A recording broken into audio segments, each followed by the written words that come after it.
السلام علیکم ناظرین، میں آپ کو خوش آمدید کہتا ہوں چاہت ویس کی طرف سے۔ میں آپ کو اس ویڈیو میں مکمل طور پر آگاہ کر رہا ہوں سیلاب کی صورتحال کے حوالے سے۔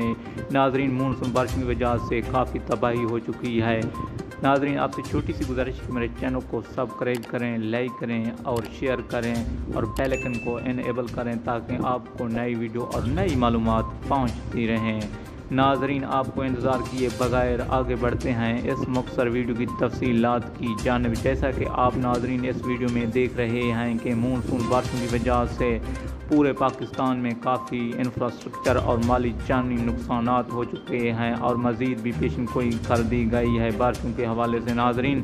لیکن میں آپ کو اس ویڈیو میں مکمل طور پر یہ بتانے جا رہا ہوں کہ مونسون بارشوں کے علاوہ سونامی بھی جو سمندر میں آتے ہیں، ان کی وجہ سے بھی کافی بارشیں اور تباہی آتی ہے۔ ساحل سمندر پر کافی نقصانات ہوتے ہیں جس کی وجہ سے جانی مالی نقصانات ہوتے ہیں۔ یہ ہوائیں تیز چلتی ہیں سمندر پر جس کی وجہ سے کافی پانی باہر نکل آتا ہے اور بارشوں کا سبب بنتا ہے۔ اگر آپ کو یہ ویڈیو پسند آئی